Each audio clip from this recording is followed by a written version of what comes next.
Welcome back sa part 1 ng ating weekend charting. At eto na yung mga stock request. No? Anyway, if you're not yet member ng Facebook group natin, click nyo yung description. Sa ilalim yan, may link papasok sa Facebook group. Para maka-join kayo sa ating mga sa mga ating mga poll. Ayan, at sa mga updates na rin. No? Yun. Okay, so eto na. Sinama rin natin ang inyong mga request. At eto na yung part 1. AC Ali, SMPH Teleglobe. Yun. Part 2, Pure Gold Mondi OGP Plus RCR. So, maganda yung ating mga stocks ngayon. Okay. So, start natin. Unahin natin si AC. Ayala Corp. Medyo to. Medyo iwan to kay index, kay PSE. Kasi si PSE is naka-breakout na. Ito nag-a-attempt pa lang. Pero kung si PSE magbe-breakout, hindi pwedeng hindi siya kasama. No? So most likely, soon magbe-breakout na rin yan. So habang hindi pa nagbe-breakout, pwede nyo nang pulutin kung bababa pa sa 550.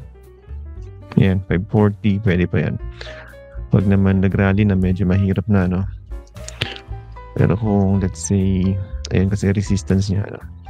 Let's say, dito mo bilhin sa breakout, maliit lang, no? 4%. Pero kung makakapulot pa sa baba, 550 or 540, ayun, 12%. So may chance yan, kaya yan. AC, ayun, no? Nasa ilalim. Pwede. Ang cut loss mo, napakalinis, no? Ayun, no? Cut below 530.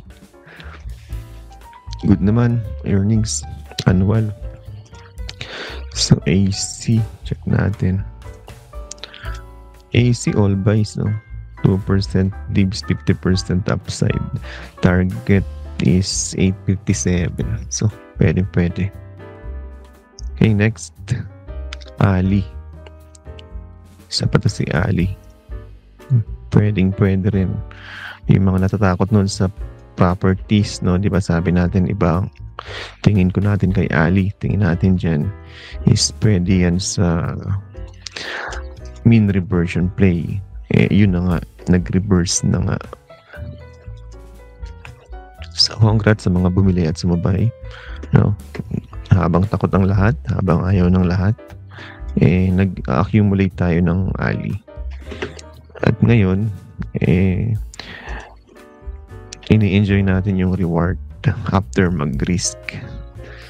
So, let's say, double bottom na yun, no? Kahit pa sabihin natin hindi siya hindi mo nakuha sa pinakailalim. Sabihin natin sa gitna ka pumili dyan sa pink line. Kasi ayun, papabili ka talaga doon. Diba? So, syempre, pag bumili ka doon at bumagsak ka, down ka, tama. Let's say, ang average mo is nandiyan na sa gitna. Up ka pa rin ng 7%. At this range, ngayon nandun na. So, up ka na ng 13%, diba? Yun. So, that's why goods talaga yan si Ali. Puro green pa. Puro green candle. Laki ng volume. Above na sa zero line. Ayun na. Malapit na mag-correct. Kunti na lang correct na. Okay. Next entry point dyan is dito. Ayan, pag nag-correct sa level N. 23.8. Okay. So, pwede yan mag-correct dyan.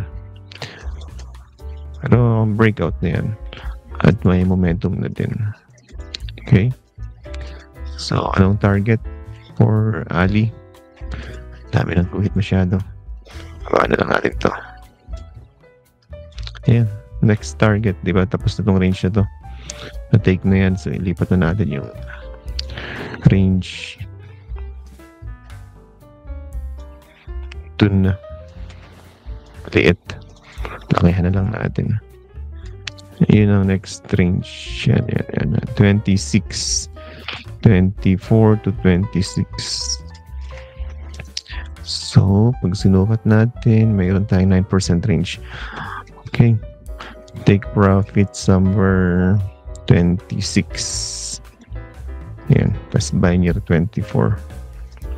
Okay, congrats Ali. Laki ng earnings. Earnings annual is 18%. Target sa kanya is just 12. So, panalo sa earnings. Accumulate by 54% upside, 39 pesos target. Doon pa. Sa tuktok pa, 39. Okay, so yun lang for Ali. SMPH, isa sa naiwan, no? Pero kung naiwan si SMPH, hindi pwedeng hindi yan sasabay. Sasabay pa rin yan. Okay, so hindi ito nasunod. Ang gusto niya is yung nasa ilalim. Ayan, nag-a-attempt na pala ito na lumaya. Ayan na. Trying to break out. Pero kung wala pa, hanggang di pa nakakalaya, pwede yan bilhin dito. Mga 21, 22. Yan. Yan ang bilihan dyan. Sa pandemic low na yun, no? Imposible. Diba? Imposibleng magstay yan ng matagal dyan.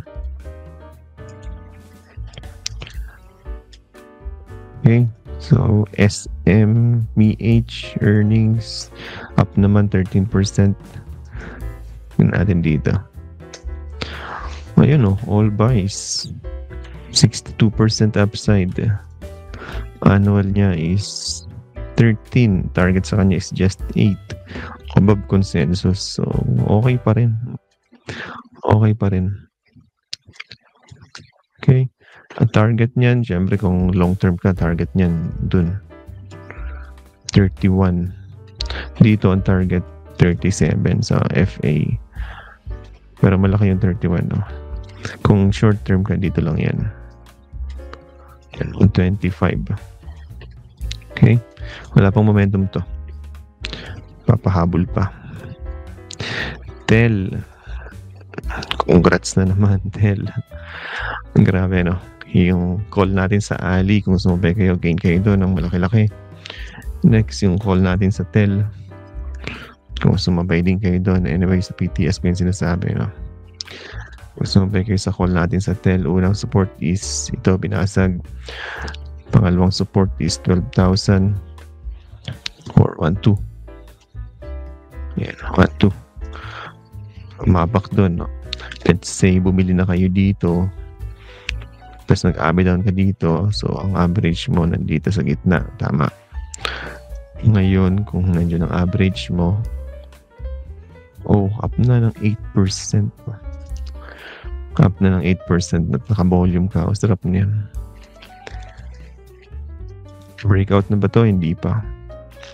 Pero hindi siya mag-breakout, kumita na tayo. So, ayun, no? Approaching sa resistance. So, sell partial year 1,350. Sagad is dito sa 1,400. Yan. Yan ang mga partial selling point. 1,400 dahil dun. Okay. Wala pa siyang momentum. Wala pa yan. RSI may konti na pero momentum yan pag nag-breakout dito. May chance ba? Well, so far meron. May chance mag-breakout. Plus, ang maganda kay TEL habang nag-aantay ka ng breakout, meron kang 8% dividend. Saan ka pa? No.